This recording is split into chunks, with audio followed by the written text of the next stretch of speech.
Donc je suis rentrée à la SNCF en 97, donc ça fait 20 ans cette année. J'ai été recrutée pour travailler à l'exploitation, donc dans les postes d'aiguillage, la régulation, tout ça. Donc voilà, j'ai travaillé pendant 10 ans dans des postes, après avoir suivi la formation qui correspond, bien sûr.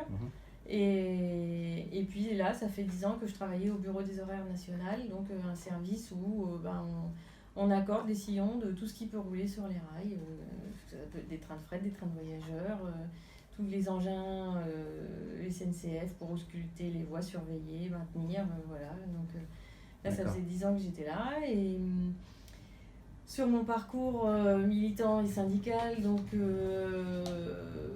je me suis pas syndiquée dès l'embauche, mais quand même sans trop tarder derrière. Et bon, j'ai toujours été assez proche des idées que développait Sudrail. Donc quand j'ai voulu me syndiquer, j'ai choisi Sudrail. Et donc rapidement, j'ai été un peu plus que simple adhérente et j'ai eu quelques mandats. Donc quand j'étais en poste, je travaillais sur la gare de Paris-Est, donc j'ai eu des mandats de DB et CHSCT. Maintenant depuis un an, donc je suis secrétaire du CHSCT d'où je travaille, donc d'Accès Réseau. Où seule représentante sud, j'ai été désignée secrétaire parce que avec mon expérience, les collègues ont jugé que c'était utile que ce soit moi qui devienne secrétaire du CHSCT. Mais en gros, t'es pas sur les barricades devant ton bureau en train de bloquer les salariés, quoi. C'est ça. T'es une syndicaliste comme les autres, en gros. Il y a pas de. Oui, ouais. T'es pas un monstre. Et du moins, je crois pas. Enfin, la direction dont je dépense, ça s'appelle Accès Réseau. Okay. Donc on est une direction d'à peu près 500 personnes et là-dedans on est la moitié d'horaristes, donc répartis sur différents réseaux géographiques. La France est découpée en 3 réseaux, le nord-est, l'Atlantique et le sud-est. Donc on travaille chacun dans un réseau géographique et sur une échelle temps aussi qui peut varier. Mais donc au niveau des horaristes, on est 250, donc on représente la moitié de l'effectif total de notre direction. D'accord. Et donc tu manages personne, toi? Tu as une équipe ou bien est-ce que tu es horariste Alors le poste, on en parlera peut-être plus tard dans ce qui m'arrive, mais le poste que j'occupais était celui d'adjointe à la DPX du secteur. Donc ça veut dire que j'avais pas au quotidien un rôle de management, mais en son absence, je devais organiser le boulot et la remplacer, quoi.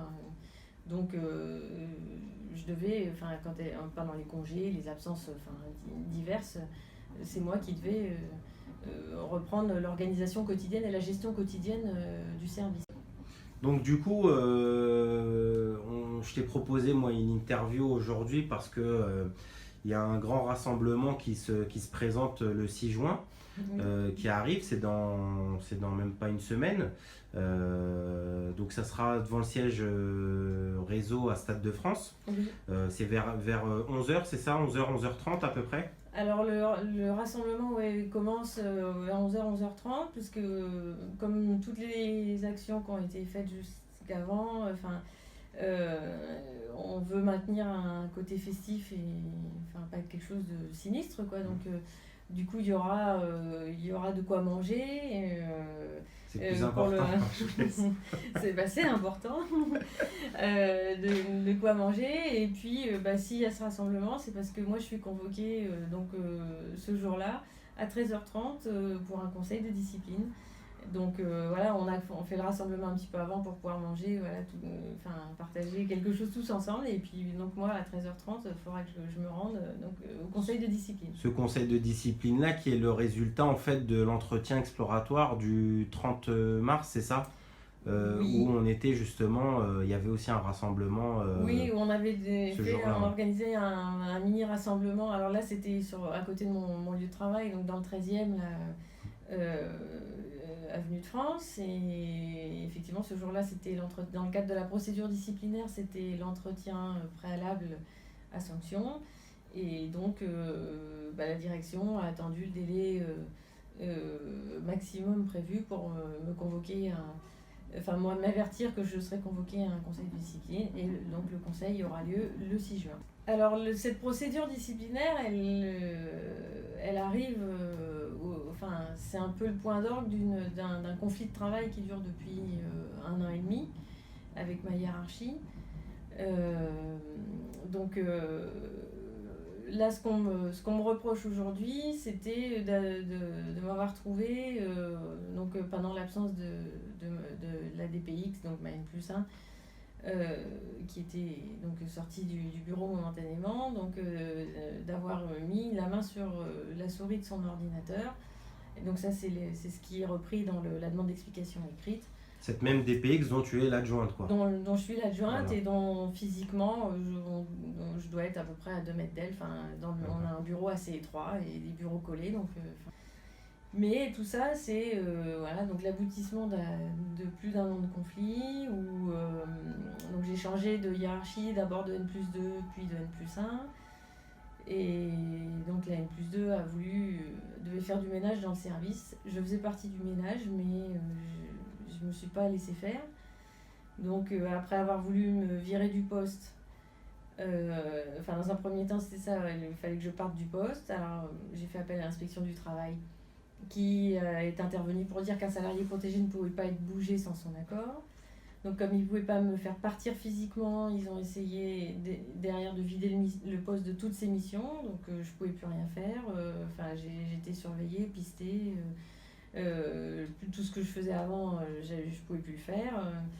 Ouais, d'essayer de te pourrir la vie en gros pour que tu décides ouais, c'est ça, donc, de partir de toi-même, quoi. Oui, je pense. Et donc il y a eu une nouvelle intervention des inspecteurs du travail disant qu'on ne pouvait pas modifier les conditions de travail d'un salarié protégé. Et donc voilà, n'arrivant toujours pas à leur fin, ils ont essayé après de me faire passer pour la harceleuse de ma hiérarchie. Donc toi, par rapport à ces explications-là, qu'est-ce que tu leur as répondu concrètement au moment de l'entretien exploratoire que tu as eu fin mars? J'ai redit ce qui avait été donné dans la réponse à la demande d'explication, c'est-à-dire que moi je m'étais absentée du bureau quand ma DPX était sortie parce que voilà, il y avait quand même énormément de tension et puis que j'avais besoin aussi de souffler. Et donc l'absence de la DPX faisait que je ne pouvais pas m'absenter sans qu'elle le voie et qu'elle me demande pourquoi je m'absente, quoi. Okay. Donc, je pouvais difficilement leur expliquer les interventions ils faisaient référence juste comme ça, sans donner plus de détails, quoi. Et donc moi j'avais pas été fouillée dans l'ordinateur de la DPI. Et sa réaction tout de suite, c'est... Ah ben, elle a hurlé. Ah ouais, elle est devenue hystérique, elle s'est mise à hurler. Parce qu'en fait, t'as pas l'habitude de travailler sur son ordi, enfin vous échangez pas de temps en temps les ordis ou quoi que ce soit. Bah avec elle, pas spécialement. Après, pour des applications boulot, ça nous arrive d'aller sur le bureau d'un collègue, ou même d'aider un collègue et du coup d'utiliser les applications de boulot les uns et des autres. Hein, ouais, du coup, en gros, ça les a bien arrangés avec tout le passif qu'ils essayaient de reprocher depuis le début. En fait, cet acharnement où tu nous expliquais que tu as fait appel à l'inspection du travail par 2 fois, etc. En fait, c'est un cadeau de Dieu, entre guillemets. Pour eux, je pense que ça a été l'occasion, puisque ils n'arrivaient pas à leur fin et que j'étais toujours en poste. Donc ça a été l'occasion rêvée, effectivement, ils s'en sont saisis et la chose qu'ils ont demandé d'office, c'était la radiation des cadres, qui équivaut à un licenciement. Enfin, c'est le jargon interne qui signifie licenciement. Après combien d'années de service? Et ben donc quand j'étais embauchée en 97, ça fera 20 ans cette année. Après 20 ans, ils trouvent... c'est ta première sanction, hein. Oui. T'as jamais eu de procédure disciplinaire jusque-là. Donc première sanction, ils veulent le maximum. Des sanctions.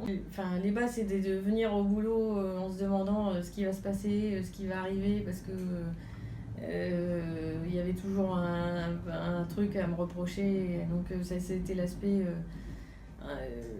quand même un peu lourd, même si mes collègues dans l'équipe m'ont toujours soutenu depuis le début. Et ça, je pense que si j'ai tenu, c'est aussi grâce à eux, parce que voilà, ils ont toujours été à mes côtés. Après, j'ai été entourée syndicalement parce que, pareil, il y avait une équipe syndicale très active et très présente qui fait que je ne me suis pas sentie isolée ou seule. Après, malgré tous ces soucis-là, on les ramène à la maison et puis ça empêche aussi de dormir. Ça pourrit quelques week-ends parce que voilà, on y repense. C'est forcément beaucoup de tension, c'est évident, beaucoup de stress. Et puis, au bout d'un moment, on a du mal à se détacher de ça, quoi, à avoir suffisamment de recul et à penser à autre chose, quoi. Ça finit par occuper quand même tout le devant des pensées. Et bon, voilà, ça se ressent forcément et ça laisse des séquelles. Je pense que là, je me sens quand même atteinte dans ce que je suis, professionnellement, parce que mon boulot a été remis en cause et mes capacités ont été remises en cause. Donc, je pense qu'il y aura un travail de reconstruction à faire, quelle que soit l'issue de ça, mais il y aura un travail de reconstruction, oui, parce que ça laisse des traces.